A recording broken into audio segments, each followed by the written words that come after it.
She walks past your table without glancing down. Her phone glows in her hand. You exist as background noise. The city hums, but you are silent furniture. Kant understood that desire becomes mastery only through law, not the law imposed by kings or crowds. The law you legislate for yourself becomes your throne. When impulse bows to principle, you stop being its servant. She texts 3 men before lunch ends. Each one replies within 90 seconds. Their attention floods her screen like rain.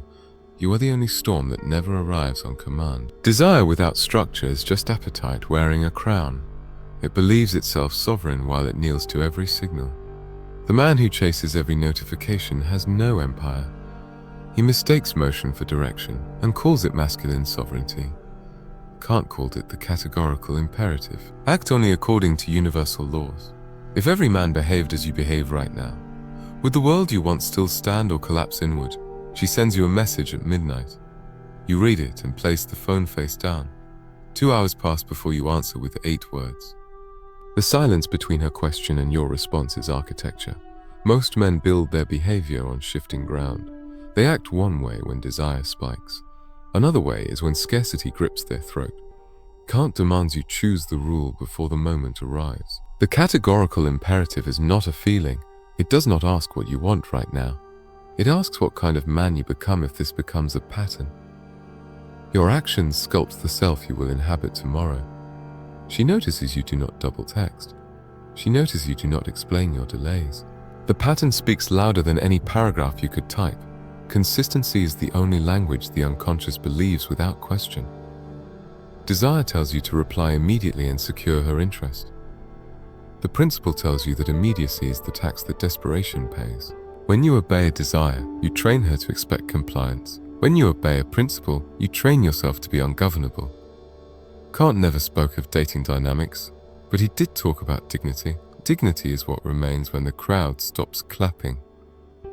It is the gravity you carry even when no one watches. You cannot lease it from her validation or borrow it from her attention. She asks why you take so long to respond. You do not justify, apologize, or pivot. You simply continue acting according to the rule you chose. Her confusion is not your responsibility to manage or decode. Most men negotiate their boundaries in real time. They adjust based on her mood, her scarcity, or her beauty. This makes them weather vanes spinning in her emotional wind. Kant would call this heteronomy, ruled by forces outside the self. Autonomy is self-legislation. You decide the law, and then you enforce it without exception. The woman in front of you does not write your code. She only reveals whether you have one or whether you improvise hourly. She escalates the tension by withdrawing for 3 days. You do not chase, double back, or soften your frame. The rule you set does not bend when she applies pressure. This is not cruelty. It is simply the integrity of your architecture. Kant said that humanity must be treated never merely as a means, but always as an end. This includes Scheim, and it includes you in equal measure.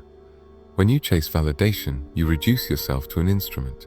When you hold your law, you honor both her freedom and your own. She returns with warmth and asks to see you on Thursday. You check your calendar, your energy, and your rule. If Thursday serves the pattern you want to build, you say yes. If it does not, you propose Saturday without apology or explanation. The forbidden mastery is not manipulation. It's the refusal to let impulse write the script moment by moment. Most men think freedom means doing what they feel is right now. Kant knew freedom means doing what you legislated when you were clear. Her interest rises not because you play games. It rises because she senses the presence of a law she cannot bend. Women test boundaries the way water tests a dam. If the structure holds, the water stops testing and starts trusting. You meet her on Saturday, and she leans close. Her perfume is jasmine, and her eyes hold questions. You do not fill every silence with noise. The pauses between your words carry more weight than the words themselves. Kant believed that morality is not about outcomes. It is about the maxim, the rule, that drives the action. If you act kindly only to win her affection, your kindness is corrupt. If you act kindly because kindness is your law, the outcome becomes irrelevant. She touches your arm and asks what you are thinking. You answer with truth, but not with your entire interior catalogue. Mystery is not withholding. It is simply refusing to empty yourself for applause. The man who explains everything becomes a book already read and shelved. Most men think mastery of desire means suppressing desire entirely. Kant did not demand you become a monk or a machine. He demanded you act from duty, not from the surge of want. Desire can exist. It simply cannot be the author of your choices. She invites you upstairs, and you feel the pull. The categorical imperative asks one question in that moment.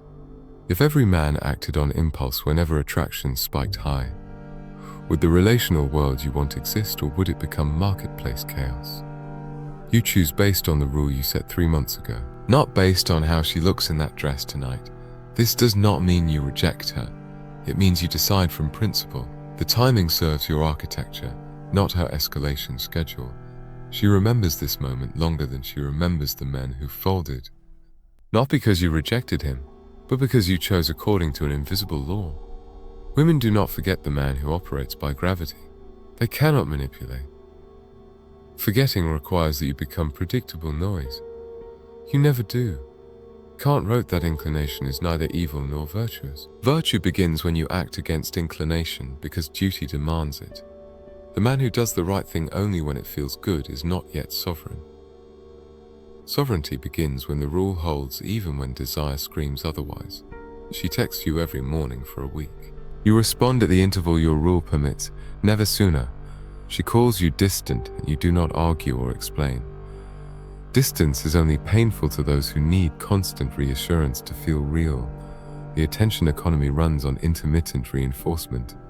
Apps and algorithms train you to refresh, check, and return. The man who escapes this trap becomes an anomaly in her neural map. Anomalies are remembered. Patterns are forgotten before they finish loading. Kant said autonomy is the ground of human dignity. When you let her moods, her beauty, or her scarcity rewrite your behavior, you surrender autonomy, and with it you surrender the only foundation she respects. She does not want a man she can govern. She wants the man who governs himself. You take her to dinner, and she orders wine. You drink water, and she asks if something is wrong. You explain nothing. You simply continue the rule you lie by. Her need for explanation is her need to confirm that she can predict and therefore control. Most men fear being forgotten, so they perform and entertain endlessly. Kant teaches that the memorable man is the one who needs nothing from memory. He acts according to principle, whether she remembers him or not. This indifference to outcome is the sense she cannot stop tracking. She tells you about the last man who hurt her. You listen without fixing, dismissing, or competing. Empathy is not agreement, and listening is not endorsement. You hold space without becoming the emotional repair service she texts at 2 a.m. Can't distinguish between hypothetical and categorical imperatives. Hypothetical imperatives are conditional. If you want X, do Y. Categorical imperatives are unconditional. Do Y because it is right regardless. When you act only to win her, you are still trapped in a hypothesis. She asks where this is going. You tell her the truth without forecast or promise. The future is not a contract you sign to ease her anxiety. You offer presence, not projection, she can accept or walk. Most men collapse under this question and offer false certainty. They pledge futures they have not yet chosen because rejection feels like death. Kant would say they lie not to her, but to the moral law inside them. Every false promise is a betrayal of the self you are becoming. She withdraws again, and you feel the tug. The old you would text and probe and try to pull her back. The categorical imperative asks what kind of man you become if you chase every retreat. You let her go, not coldly, but because your law does not include the pursuit of the unwilling.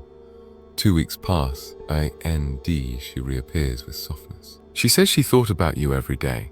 You do not reward or punish, you simply continue your pattern. Consistency is the only mirror that shows her who you actually are. Can't believe that reason is the foundation of moral law. Reason does not shift based on how she looks or what she offers. When you act from reason, you become unmoved by the winds of her validation. This is not coldness. It is the warmest thing you can offer because it is real. She asks if you missed her. You tell the truth, but you do not perform, longing for her comfort. Missing someone does not require you to abandon the law you chose. Motion and principle can coexist. Principle simply holds the throne. The forbidden mastery is forbidden because it requires you to die. Not physically, but the death of the self that needs her approval to exist. Kant called this maturity, the emergence from self-incurred immaturity. You stop asking others to think, choose, and legislate for you. She introduces you to her friends and watches how you move. You do not try to impress or dominate the room. You exist according to your rule and let the room adjust as it will. Her friends notice she watches you differently than she watched the others. Months pass, and the relationship deepens, or it does not. Either outcome obeys the law you set at the beginning. You do not twist yourself into shapes to keep her. The man who contorts for love loses both the love and himself. Kant said, "Act so that you treat humanity always as an end, never merely as a means. This protects her from being used and you from being an instrument." When both people operate from autonomy, the relationship becomes collaboration. When one person operates from need, it becomes a silent hostage negotiation. She says she has never met anyone like you.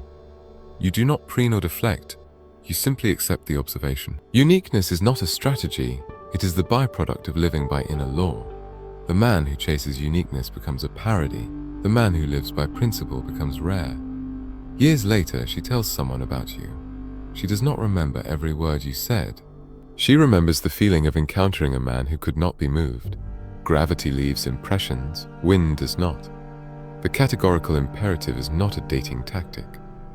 It is the structure beneath all actions that outlasts the moment. When you live by it, you stop wondering if she will remember you. You become the kind of man amnesia itself cannot erase. She asks one final time why you are the way you are. You do not cite Kant philosophy or strategy. You simply say, "This is who I chose to become." The answer requires no agreement, only recognition that the choosing is finished. Most men are forgotten because they were never fully present. They performed versions they thought would win applause. Kant knew the only self-worth remembering is the one that obeys its own law. You are not trying to be unforgettable. You are simply refusing to be governed. She stays or she leaves. The law you built does not change either way. This is the mastery desire that tried to kill, but could not. You legislated yourself into permanence while others negotiated into dust.